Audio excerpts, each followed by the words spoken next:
Well, thank you very much, Mr. Chair and Ranking Member, for this hearing. And Commissioner, it's great to see you. And I want to congratulate you on your recent confirmation, and thank you for testifying today.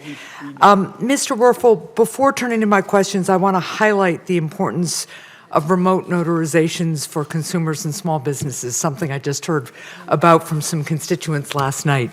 As Commissioner, I encourage you to look closely at permanently extending the IRS's common sense policy that makes it easier for families and businesses to use secure remote notarization for tax paperwork.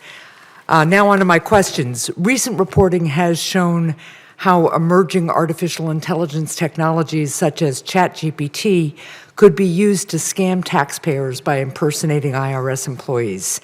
These AI tools could be used to quickly generate many well-composed, convincing messages that trick taxpayers into providing scammers with personal financial information. For example, one cybersecurity expert used ChatGPT to easily generate a scam message on the employee retention credit that requested sensitive personal information such as social security numbers.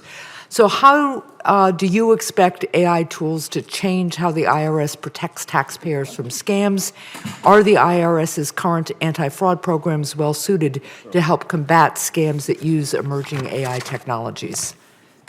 It's a great question, Senator, and we do have embedded in our operations tools, forensic tools, fraud detection, data and analytics that are have been strengthened over time. And I find as I arrive at the IRS it to be in very good shape in terms of our understanding of the portfolio of fraud that's out there and how we detect it, but we have more work to do. And in particular, this is fast moving. Yeah. You know, this is like this, there's this concept of Moore's Law in terms of how exponential these things move. This is why the Inflation Reduction Act funds are so important. Right. I mean, it's the difference between us being under-resourced and allowing these scams and AI and these emerging solutions to outpace us, or the ability for us to keep pace.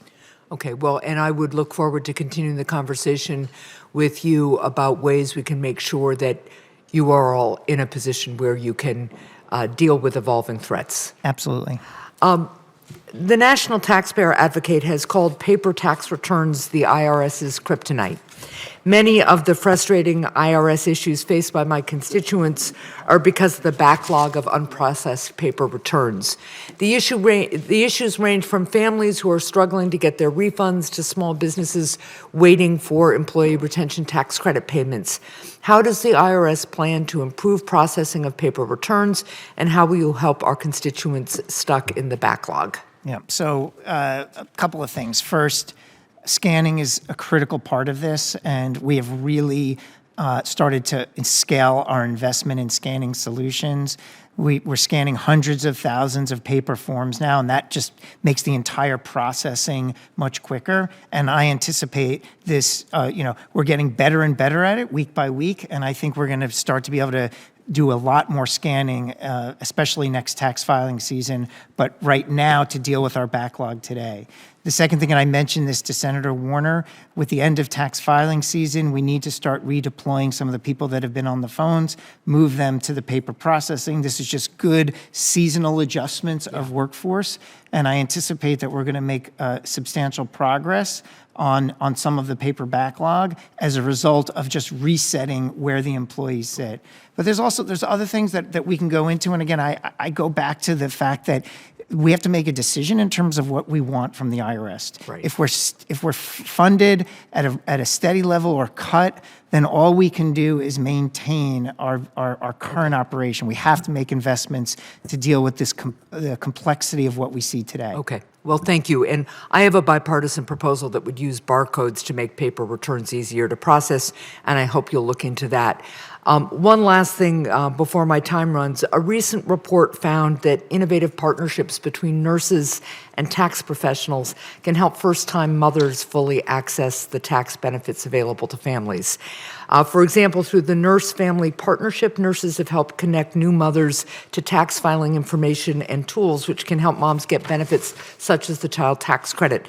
How does the IRS support new mothers in accessing tax benefits, and how do you think the IRS can best promote these kinds of innovative partnerships? I love the idea of partnering with HHS, the Center for Medicare and Medicaid Services, to do more to figure out how we can support these types of individuals. It goes back to this significant priority of improved customer service, meeting taxpayers where they are, making sure, A, they understand what they're eligible for, but some taxpayers need more help than others. Yeah. And if you're a new mother, if you're struggling in financially in another situation, I want the IRS to have a better understanding of that portfolio of different taxpayer situations and then better strategies for how to reach them. I think we can work with other federal agencies to do it. Thank you very much. Thank you, Mr. I Chair. thank my colleague. Senator Langford's next.